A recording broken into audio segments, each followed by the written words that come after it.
जब एपोकैलिप्स शुरू हुआ तो लोग ज़ॉम्बी बनने लगे और हर तरफ अजीबोगरीब मॉन्स्टर्स निकल आए। लेकिन इस पूरे केओस से मुझे कोई फर्क नहीं पड़ा, क्योंकि मुझे एक मिस्टीरियस टोकन मिला था। एक ऐसा टोकन जो मुझे एक ऐसे प्रिजन का एक्सेस देता था जो पावरफुल मॉन्स्टर्स से भरा हुआ था, और वो सब मुझे सर्व करने के लिए मजबूर थे। इतना ही नहीं, उस प्रिजन के अंदर मैं ऐसे रिसोर्सेज जमा कर सकता था जो कभी खराब नहीं होते, जिंदा जानवरों को रख सकता था, और यहाँ तक कि बाहर के एपोकैलिप्स की टेंशन लिए बिना खेती भी कर सकता था। लेकिन ये सब बहुत जल्द खत्म हो गया जब मेरी गर्लफ्रेंड और मेरे बेस्ट फ्रेंड ने मुझे धोखा दे दिया और वो टोकन मुझसे छीन लिया जिन पर मैंने सबसे ज्यादा भरोसा किया। उन्हीं ने मेरी पीठ में छुरा घोंप दिया। वो मुझ पर हंस रहे थे, मुझे किसी कचरे की तरह लाते मार रहे थे। फिर उन्होंने मुझ पर गैसोलीन डाला और मुझे आग लगा दी। उन कमीनों को लगा कि वो आराम से बच निकलेंगे, लेकिन मैं आग की लपटों में जलते हुए यूनिवर्स से एक दूसरे मौके की भीख मांग रहा था। और यकीन मानो, मुझे वो मौका मिल भी गया।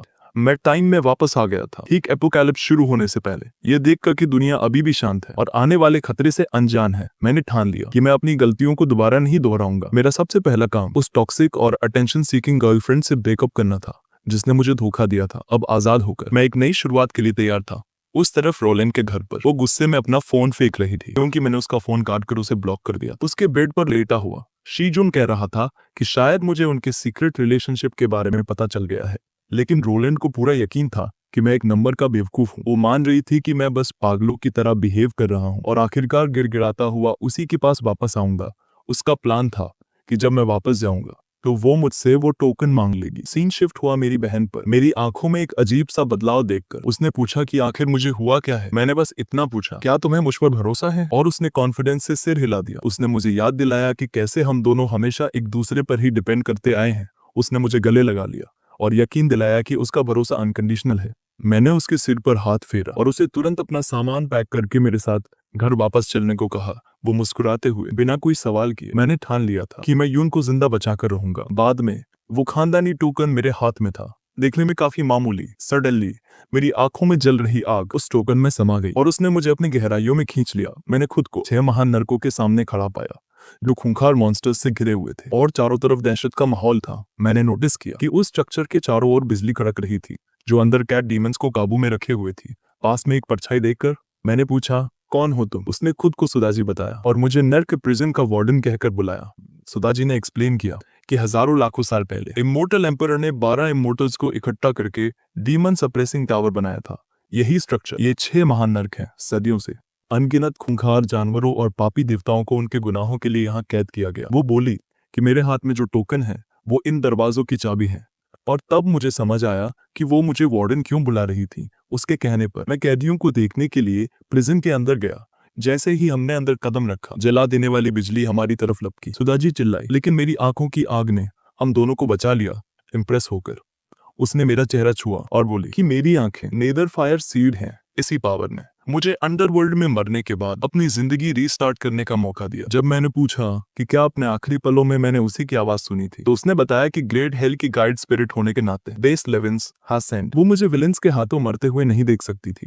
मौत के वक्त मेरी आत्मा को वापस टाइम में भेज दिया। अब मुझे एहसास हुआ कि यही मेरे पुनर्जन्म का कारण था। भले ही एपोकैलिप्स सिर पर था, लेकिन मैं अपनी पावर्स पहले ही अवेकन कर चुका था और भविष्य बदलने के लिए पूरी तरह तैयार था। सुदाजी ने बताया कि 6 महान नर्क मेरी सोल पावर के हिसाब से लेयर्स में बटे हुए हैं। फिलहाल मैं सिर्फ सबसे निचले लेवल को ही एक्सेस कर सकता हूँ। अभी जो अकेली सेल चमक रही थी उसमें ब्लैक बेयर डीमन कैट था। मैं उसे तुरंत पहचान गया। ये वही जानवर था जिस पर शीजुन ने मेरी पिछली जिंदगी में सवारी की थी। भालू पहले तो गुस्से से रिएक्ट करता है, लेकिन जैसे ही उसे पता चलता है कि मैं वार्डन हूँ, वो तुरंत एक क्यूट और पालतू जानवर की तरह बिहेव करने लगता है।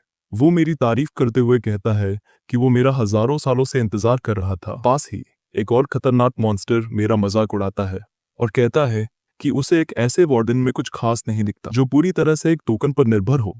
मैंने उसके ताने को इग्नोर किया और इन दीवारों के पीछे कैद लेजेंडरी मॉन्स्टर्स को देखकर हैरान रह गया। सुदाजी ने मॉन्स्टर वर्ल्ड की हायरार्की समझाई, soldier, general, commander, king, says और उससे भी आगे, क्योंकि मैं अभी सबसे निचले लेवल पर हूँ। मैं सिर्फ जनरल लेवल के क्रिमिनल्स को ही अनलॉक कर सकता हूँ। ऊपर के फ्लोर्स पर और भी ज्यादा भयानक मॉन्स्टर्स कैद हैं, जिनमें लेडी नुआ भी शामिल है, जो कभी एक गॉड लेवल बीइंग थी। मुझे इस प्रिजन की ताकत को देखकर झटका लगा। अगर जनरल लेवल के मॉन्स्टर्स इतने पावरफुल हैं, तो मैं सोच भी नहीं सकता कि टॉप फ्लोर पर बैठे लोग कितने ताकतवर होंगे। मेरे अंदर एक कॉन्फिडेंस की लहर दौड़ गई, ये जानकर कि ये सभी मॉन्स्टर्स मेरी ताकत बनेंगे। असली दुनिया में वापस आकर मैंने आने वाले केओस की तैयारी शुरू कर दी। 3 दिनों में जब देवता उतरेंगे, मैं अपना शिकार शुरू करूंगा। मुझे याद आया कि मेरी पिछली जिंदगी में किसी को इसी मार्केट में बाइंडिंग इमोर्टल रोप मिली थी और वो एक पावरफुल एबिलिटी यूजर बन गया था। अगर मेरी याददाश्त सही है तो वो खजाना अभी भी यही कहीं छिपा है, अपने नीले फायर सूट की वजह से। मुझे एक एंटिक पीस से एनर्जी निकलती हुई दिखाई दी। तभी मेरी नजर एक सूट पहने आदमी पर पड़ी जिसका नाम सोंग तियान था। सोंग फैमिली का हेड और शीजुन का बाप। उसके साथ एक बुजुर्ग हुआंग भी था जो एक एंटिक अप्रेजर था। सोंग तियान ने मुझे दूर से देखा और सोचा कि मैं यहाँ क्या कर रहा हूँ। उसे याद आया कि उसने शीजुन को काम के दोस्त बनाने की सलाह दी थी और शीजुन ने मुझे एक ऐसा बेवकूफ बताया था जिसे मैनिपुलेट करना बहुत आसान है। सोंग तियान अभी ये सब सोच ही रहा था कि एल्डर हुआंग ने पूछ लिया क्या कुछ गड़बड़ है और सजेस्ट किया कि वो एल्डर की एक्सपर्टीज के हिसाब से एंटिक्स ढूंढना जारी रखें। एल्डर हुआंग ने कहा कि एंटिक्स परखना ही उनका इकलौता स्किल है, लेकिन अफसोस कि यहाँ मौजूद ज्यादातर आइटम्स सिर्फ मामूली क्राफ्ट्स हैं। सोंग को याद आता है कि एक पूजा के बाद उसे अपने पूर्वजों के सपने आने लगे थे जो उसे एंटिक्स खोजने के लिए इंस्ट्रक्ट कर रहे थे। इसी वजह से उसने एल्डर हुआंग को बुलाया था क्योंकि वो किसी भी हाल में सफल होना चाहता था। तभी एल्डर हुआंग चारों ओर देखते हैं और अचानक चिल्लाते हैं, मिल गया। लेकिन इससे पहले कि वो उस आइटम को उठा पाते, हमारे हीरो शियान ने उस पर हाथ रख दिया और दुकानदार से उसका प्राइस पूछा। दुकानदार एक्सप्लेन करता है कि ये मिंग डायनेस्टी का एक खास बर्तन है और उसके 10,000 वेन मांगता है। ये सुनते ही हमारा बंदा एकदम शॉक में चला जाता है और कहता है 10,000, ये तो बहुत ज्यादा है।